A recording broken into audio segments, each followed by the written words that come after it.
Il n'y a pas qu'El Oued. Dans la plus grande partie du monde, 90% des eaux usées ne sont pas traitées.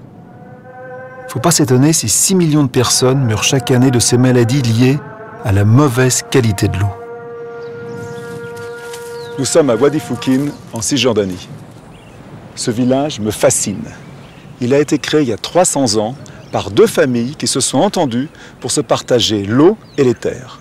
300 ans après, il y a 1200 habitants et ils continuent à s'entendre pour se partager l'eau.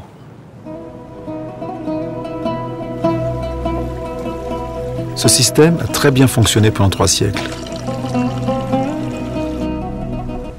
Mais aujourd'hui, ce village est menacé par le développement d'une colonie israélienne. Les immeubles, les routes goudronnées empêchent l'infiltration des eaux et l'alimentation des sources. Mais il y a pire. Ces nouveaux arrivants déversent dans cette vallée cultivée une grande partie de leurs eaux usées. Regardez, vous pouvez voir par vous-même le développement massif de nouvelles constructions. Ces bâtiments font partie de la colonie juive de Cisjordanie nommée Beit Halelit, qui s'agrandit sans cesse. Cette colonie recouvre la petite surface de réapprovisionnement des sources par des routes, des parkings et des bâtiments qui empêchent les eaux de pluie d'atteindre les sources. Mais pourquoi vous, en tant qu'Israélien, vous venez ici défendre les intérêts de ce village? Tout d'abord, je suis leur voisin. J'habite à 2 minutes d'ici. Et je suis hydrologue. Je me sens donc en devoir d'aider ces gens dans leur combat. Mais je pense aussi que nous sommes avant tout des êtres humains. Et nous avons donc le devoir de nous préoccuper des autres. D'autant qu'il n'est pas juste que certains n'aient aucun pouvoir sur leur futur, alors que nous vivons tous sur les mêmes terres. Je suis convaincu que ce n'est qu'en allant l'un vers l'autre que nous pourrons peser sur nos dirigeants et ainsi changer notre destin. Un simple conflit de voisinage, on pourrait le penser. Mais imaginez que ce problème se répète à une autre échelle, qu'il oppose non des villages mais des pays. Et vous trouvez réunis les ingrédients d'une possible guerre de l'eau. Et pourtant, si on le veut, on peut éviter le pire.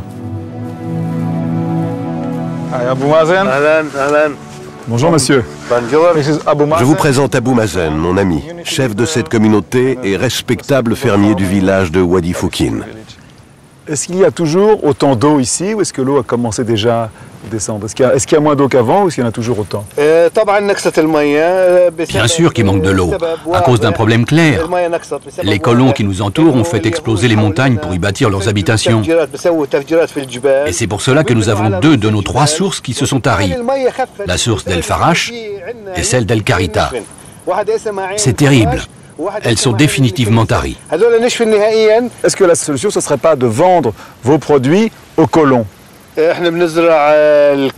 C'est vrai qu'ici, nous cultivons des aubergines, des concombres, des poivrons, du raisin et des arbres fruitiers.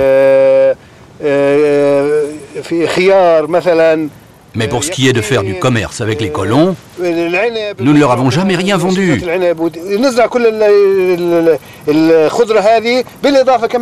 Nous n'avons d'ailleurs jamais eu aucun contact avec eux.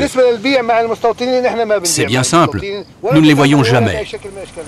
Que pensez-vous du travail de Lior sur ce village? Fabuleux. Je te remercie beaucoup, toi et tous ceux qui nous aident. Je te félicite. Merci, merci beaucoup.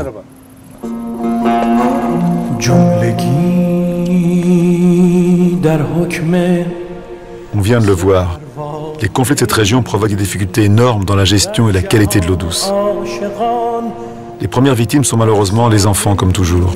Et à Gaza, ils sont rendus malades par une eau insalubre.